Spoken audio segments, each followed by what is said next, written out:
In the wake of the Steve Corino epidemic, Friday night saw the first ever episode of WWE air from an empty arena behind closed doors at the WWE Performance Center, where you couldn't just not see John Cena, you also couldn't see any fans. But it wasn't just the audience that was missing from Friday's live broadcast, because WWE have reportedly sent the Revival home. Fightful revealed last week the tag team were no longer being paid as they had exceeded their downside guarantee. And the Wrestling Observer reported both are expected to leave between April and June for AEW when their contracts expire. Now Fightful have added, in the public version of their report after it initially only being available on their Fightful Select subscription service, that both Dash and Dawson have been sent home, with one backstage source saying they'd be here if they could be.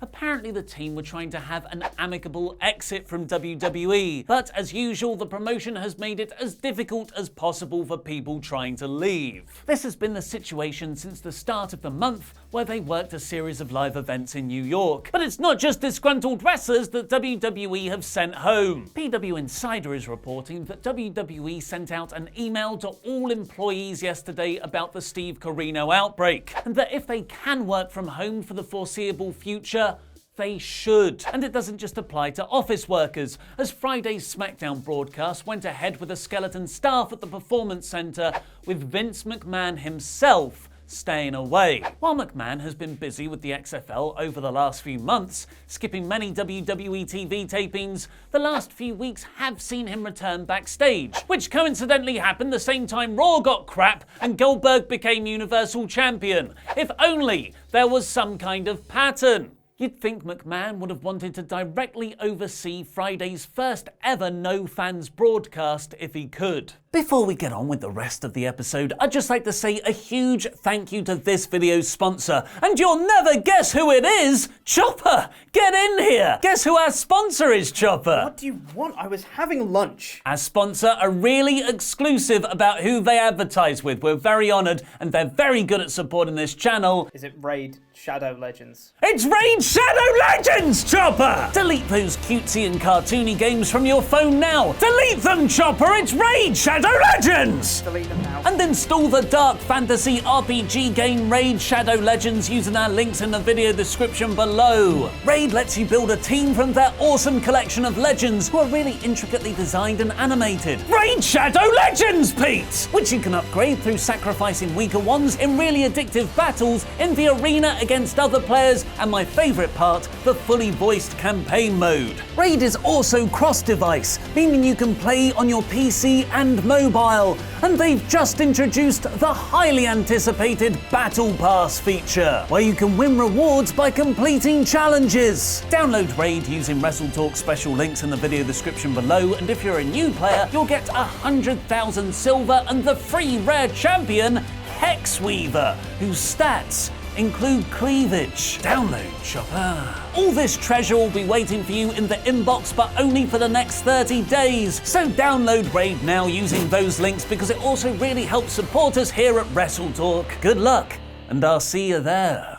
If the self-isolation of society continues, you're going to want a fun game like Raid to get you through. Raid Shadow Legends! Following AEW's backstage meeting before last Wednesday's episode of Dynamite, the Wrestling Observer and Post Wrestling have revealed WWE have now delivered the same message to their own roster regarding Steve Corino. If you aren't comfortable coming to TV tapings, talent can leave without any repercussions, and no one will be punished if they opted not to attend the shows. If I'm Cedric Alexander or Ricochet, I'm taking the next 4 months off. And that's even if they can get to the tapings in the first place. Despite being advertised for Friday's SmackDown, Paige's planned segment where she would confront Bayley didn't go ahead. Paige has since revealed this was due to travel restrictions put in place to contain the spread of Steve Corino. Sorry guys, travel made it very hard for me to get there for SmackDown Live, not called that anymore, with everything that's going on. Completely out of my control. Unhappy face emoji.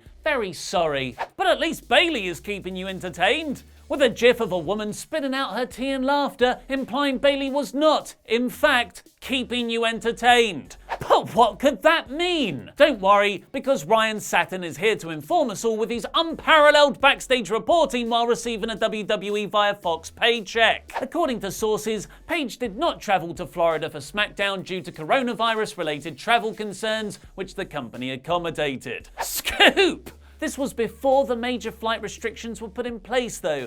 Instead, it's being speculated Paige stayed away because she only underwent medical surgery the previous week, possibly weakening her immune system. Paige still appears to be building a feud with Bayley, though, which some reckon could either foreshadow her becoming a general manager on SmackDown now she's not culturally appropriating the Kabuki Warriors anymore, or even an in-ring return. A return that was thought impossible when she announced her retirement due to neck injuries almost 2 years ago on the 9th of April. But given Edge's comeback from a similar condition, rumours Paige could have also returned at January's Royal Rumble, and now Paige's interview comments over the weekend with Inside the Ropes saying, "I think it is always a possibility one day, you can never say never, it's not going to be anytime soon." That retirement, like many in wrestling, doesn't seem as permanent as when it was initially announced. It's almost like nothing in wrestling is real. In a shocking reveal, Sean Ross Sapp tweeted out footage from an international broadcast of Friday's SmackDown, where it showed live what was happening during the ad break during the tag team match of Bayley and Sasha against Nikki Cross and Alexa Bliss. They stopped wrestling and started joking around. It makes total sense. Why put your body through the bump punishment if Joe Buddy's going to see it?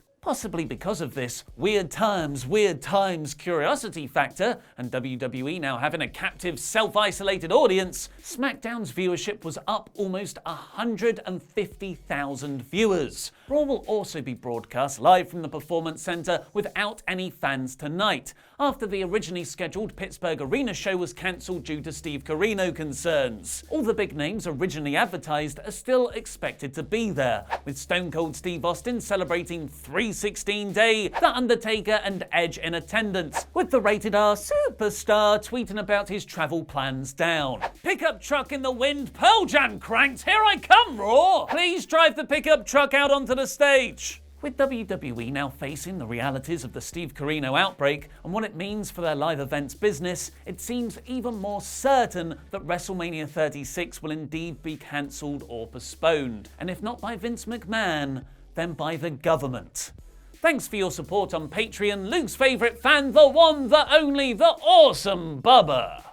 The Centre for Disease Control announced yesterday that they recommend postponing or cancelling any event that will have more than 50 people for the next 8 weeks to stop spread of COVID-19. Let's see if WrestleMania fits their criteria for going. No, WrestleMania will be 69,950 people over the limit, and it's in 3 weeks' time, not 8. Florida held a crisis meeting last Thursday and cancelled almost all major public gatherings for the foreseeable future, apart from WrestleMania. Instead, officials said they were going to reassess WWE's biggest show of the year in a week's time. Vince McMahon was reportedly at the crisis meeting, and it's speculated he pressured the council not to announce WrestleMania was cancelled, as he either wanted to do it himself or hadn't fully accepted the seriousness of the situation yet. Supporting that theory, Hillsborough Commissioner Les Miller, the county where WrestleMania is going to be held, has stated at a press conference, "I'm hoping that Vince McMahon, WrestleMania and WWE make the call themselves. A week from now, if they've not done that and we're still in the situation we're in, we'll probably have to pull the plug on that." That implies Florida has every intention of cancelling WrestleMania. They're just giving WWE a week to do it on their terms. It's deeply unfortunate McMahon hasn't gotten ahead on this, especially considering how other sports organisations, the NBA, MLW and MLS, suspended their seasons last Wednesday. Still behaving as though WrestleMania is going ahead isn't just irresponsible from a business standpoint, it's creating another point of uncertainty for all those fans who've bought tickets for the show. AEW, meanwhile, appeared to be facing the reality of the situation far more head-on, with the Wrestling Observer reporting Tony Khan has been rewriting the shows to accommodate not having any fans in attendance. Apparently, AEW pretty much have everything booked up until May 23rd's Double or Nothing, and they will go ahead with the Inner Circle vs. Elite Blood and Guts, don't call it War Games match in 2 weeks' time, to an empty crowd. And Cody Rhodes has explained why AEW will continue with storylines despite lacking the crowd atmosphere. A lot of folks are sitting at home, some scared, all bored. Just like real community leaders have come forward, entertainment leaders have to follow suit safely. People need to laugh, cry, forget, love, all the good stuff. My personal opinion, we shouldn't hold back. Which is exactly what we're doing today with WrestleTalk Showcase No Fans Monday. Tune in right here to WrestleTalk's YouTube channel from 3 p.m. EST, 12 p.m. PST or 7 p.m. GMT later to watch our No Fans Monday wrestling show live, where all the proceeds from ads and your super chats will be split equally amongst the wrestlers and crew on the card to support them through this tough time. And what a card we have, with David Starr versus Callum Newman, the OJMO versus Paul Robinson, Giselle Shaw versus Alea James versus Mercedes Blaze, Kyle Fletcher versus Connor Mills, a scramble of doom! Following Kid Lycos 2's injury over the weekend, we've got a hell of a replacement for our tag match, with Nathan Cruz and Lucas Steele versus Robbie X and Scotty Davis, and our huge main event of boyfriend versus girlfriend, Will Ospreay versus B. Priestley. Please tune in for the free show and support the wrestlers and crew who make the industry we all love what it is. Support wrestling. Screw coronavirus. Get yourselves a Screw Coronavirus t-shirt by going to WrestleTalkMerch.com by clicking the image on the right, where all profits will go towards supporting the wrestlers. And what are the 10 funniest moments of the Attitude Era? Let Blompier tell you in his brand new list video. I've been Ollie Davis, and that was wrestling.